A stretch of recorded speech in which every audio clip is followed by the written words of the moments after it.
날마다 솟는 샘물과 함께하는 오늘의 큐티 시간입니다. 2월 20일 월요일, 오늘의 말씀은 사무엘상 3장 1절로 9절까지 말씀입니다. 제 3장.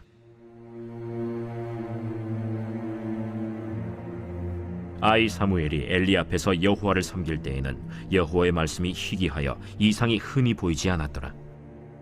엘리의 눈이 점점 어두워가서 잘 보지 못하는 그때에 그가 자기 처소에 누웠고 하나님의 등불은 아직 꺼지지 아니하였으며 사무엘은 하나님의 궤에 있는 여호와의 전 안에 누웠더니 여호와께서 사무엘을 부르시는지라. 그가 대답하되 내가 여기 있나이다. 하고 엘리에게로 달려가서 이르되 당신이 나를 부르셨기로 내가 여기 있나이다. 나는 부르지 아니하였으니 다시 누우라. 하는지라. 그가 가서 누웠더니 여호와께서 다시 사무엘을 부르시는지라. 사무엘. 사무엘이 일어나 엘리에게로 가서 이르되 당신이 나를 부르셨기로 내가 여기 있나이다. 내 아들아, 내가 부르지 아니하였으니 다시 누우라. 하니라. 사무엘이 아직 여호와를 알지 못하고 여호와의 말씀도 아직 그에게 나타나지 아니한때라 여호와께서 세 번째 사무엘을 부르시는지라. 그가 일어나 엘리에게로 가서 이르되 당신이 나를 부르셨기로 내가 여기 있나이다. 하니 엘리가 여호와께서 이 아이를 부르신 줄을 깨닫고 엘리가 사무엘에게 이르되 가서 누웠다가 그가 너를 부르시거든 네가 말하기를 여호와여 말씀하옵소서 주의 종이 듣겠나이다 하라. 하니 이에 사무엘이 가서 자기 처소에 누우니라. 사무엘상의 첫 번째 주요 인물은 사무엘입니다. 본문은 사무엘이 하나님의 부르심을 받아 이스라엘의 선지자가 되는 과정을 서술하고 있는데요. 1절에서 사무엘은 당시 자신이 아이 사무엘이었음을 명시하고 있습니다. 아이 사무엘이 엘리 앞에서 여호와를 섬길 때에는, 아이 사무엘은 엘리 앞에서, 즉 엘리의 지도 아래에서 여호와를 섬기는, 즉 실로 성막의 희생제사 직무에 참여하기 시작했는데, 아이로 번역된 히브리어 나하르는 유아에서부터 청년까지를 포괄하는 단어입니다. 하지만 유대 역사가 요세푸스는 히브리 사회가 12세부터 성인으로 간주했기에 당시 사무엘의 나이가 12세였다고 추정을 합니다. 12살이 되어 성인으로 간주될 수 있었지만 아직 어린아이였던 사무엘. 하지만 그는 엘리로부터 선택되어 엘리의 감독 아래 제사장 직무를 배우고 있습니다. 원래 제사장직은 혈통에 의한 것 아닙니까? 레위 지파 중에서 아론의 직계 혈통만이 제사장이 될 수 있습니다. 따라서 엘리로부터 지도받아야 될 사람은 사무엘이 아니라 엘리의 아들인 홈니와 비느하스이죠. 그런데 이들이 배우고 있는 것이 아니라 사무엘이 이들을 대신해서 제사장 직무를 배우고 있습니다. 이유가 무엇입니까? 이들의 관심은 성막에서의 악행을 일삼는 것이었기 때문입니다. 비록 사무엘은 태생적으로는 제사장이 될 수 없었지만 엘리가 보기에 사무엘은 충분히 제사장 사역을 감당할 만한 존재였습니다. 젖을 떼자마자 성막에서 기거했기에 어쩌면 사무엘은 엘리로부터 양아들로 간주되었음이 분명합니다. 그래서 엘리는 누구보다 사무엘에 대해 잘 알고 있었던 것이죠. 우리는 당대가 사사시대의 마지막 시대임을 잘 알고 있습니다. 당시 세계의 영적인 실상이 어떠했는지 1절 하반절이 이렇게 말씀합니다. 여호와의 말씀이 희귀하여 이상이 흔히 보이지 않았더라. 여호와 하나님께서 어떠한 계시나 환상으로도 이스라엘에게 말씀하지 않으셨다는 것입니다. 사실은 하나님의 계시나 환상이 가장 필요한 것으로 간주되는 시대가 사사시대 아닙니까? 그런데 아이러니하게도 사사시대에는 오히려 하나님의 계시가 희귀했던 것이죠. 이유가 무엇입니까? 하나님의 말씀이 가장 필요한 시기였음에도 하나님은 왜 말씀을 아끼셨던 것입니까? 말씀을 하신다 할지라도 말씀을 알아들을 사람이 없었기 때문인 것이죠. 말씀을 하셔도 알아들을 사람이 없으니 말씀하시게 되면 그 말씀이 무의미한 말씀이 되기 때문인 것입니다. 언제나 그랬지만 이스라엘 안에서 종교의식이 사라졌던 적은 없습니다. 제사도 드려지고 있었고 성막과 성전도 존재하고 있었죠. 하지만 아무도 여호와의 말씀에 관심을 두지 않았습니다. 설령 말씀하신다 할지라도 아무도 말씀을 들으려 하지 않았을 것입니다. 여호와 하나님께서 이 사실을 정확히 알고 계셨기 때문에 말씀을 아끼셨던 것이죠. 오히려 침묵하셨던 것입니다. 누구에게 말씀이 들립니까? 사모하는 사람에게이죠. 누구에게 은혜가 임합니까? 간절한 사람에게 임하는 것입니다. 사모하는 영혼, 줄인 영혼에게 하늘에서 만나가 내리는 것이죠. 이런 사람에게 은혜 베푸셔야 말씀에 붙들려 신실하게 살아가게 되고, 이런 사람을 통해 하나님의 뜻이 이루어지지 않습니까? 그런데 역사 속에서 사무엘이 등장하기 전까지의 시대가 그런 시대였던 것이죠. 하지만 사무엘의 등장과 함께 계시와 환상이 다시 임하기 시작합니다. 이유가 무엇입니까? 바로 사무엘 때문인 것이죠. 사무엘은 다른 사람, 거룩한 구별된 사람이었기 때문입니다.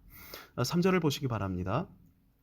하나님의 등불은 아직 꺼지지 아니하였으며 사무엘은 하나님의 궤에 있는 여호와의 전 안에 누웠더니. 사무엘이 어디에 살고 있습니까? 여호와의 전 안에 살고 있죠. 아마 실로 성소가 큰 텐트 안에 성소와 지성소가 내실 형태로 있었을 것입니다. 이 대형 텐트를 여호와의 전이라고 표현했는데 지성소나 성소는 아니지만 사무엘은 매일을 이 지성소나 성소 바로 옆에 있는 성소 가까이에서 보내고 있었습니다. 아직 인격적으로 하나님을 만나지는 못했지만 하나님을 향한 사모함이 이 사무엘 안에 있었던 것이죠. 홈리와 비느하스는 이곳에서 악행을 저질렀습니다. 하지만 사무엘은 이곳에서 여호와 하나님을 바라보고 있었죠. 같은 곳에 있었지만 구별된 삶을 사무엘은 살았던 것입니다. 4절을 보면 드디어 여호와의 계시가 사무엘에게 임합니다. 사무엘, 사무엘. 이때 사무엘의 반응이 4절 하반절입니다. 그가 대답하되 내가 여기 있나이다. 여호와의 계시가 임했던 시간은 하나님의 등불이 아직 꺼지기 전, 그러니까 늦은 밤이 지나 이른 새벽이 되었을 때인데, 사람이 가장 깊은 잠에 빠지는 시간이 바로 이 이른 새벽 시간이죠. 이 시간 사무엘 사무엘 이라는 소리를 듣자마자 사무엘은 벌떡 일어나 Here I am, 저 여기 있습니다. 곧장 이렇게 대답한 것입니다. 물론 사무엘은 계시를 알아듣지 못하고 엘리가 자신을 호출한 것으로 이해했습니다. 그래서 5절을 보면 엘리에게로 달려가서, 사무엘의 태도가 어떻습니까? 사무엘, 네, 저 여기 있습니다. 그러더니 곧장 달려가고 있죠. 지금 시간이 몇 시인데요? 왜요? 사무엘은 이렇게 게으르게 말하는 사람이 아니었던 것입니다. 매우 부지런한 인물이었던 것이죠. 육신의 게으름은 육신의 약함이나 병들면서 기인하기도 하지만 영적 게으름이 원인이기도 합니다. 그러니까 영육이 병든 사람이 육적으로도 게으른 사람이 되기 쉽다는 것인데요. 육신이 약한 이 제자들에게 주님은 이렇게 말씀하셨습니다. 시험에 들지 않게 깨어 기도하라. 마음에는 원이로되 육신이 약하도다. 육신이 약하기에 깨어 기도하라고 주님을 말씀하셨던 것이죠. 하나님은 인격적으로 만나기 전에도 사무엘은 매우 부지런한 깨어있는 사람이었던 것입니다. 이런 사람은 이 땅에서도 성공할 가능성이 매우 높습니다. 한국을 대표하는 CEO들이 주로 거주하는 것이 강남의 아파트들인데, 이 강남 아파트의 지하 주차장에 가보면 수입차들이 즐비하게 서 있습니다. 그런데 이 차 상당수가 새벽 6시 정도만 되면 아파트에서 빠져나간다고 합니다. CEO 상당수가 새벽부터 움직이는 것이죠. 새벽에 일어나서 영어 공부하러 갑니다. 새벽에 일어나서 비즈니스 골프 모임에 나갑니다. 새벽에 일어나서 피트니스 센터, 수영 센터에 가서 운동하는 것이죠.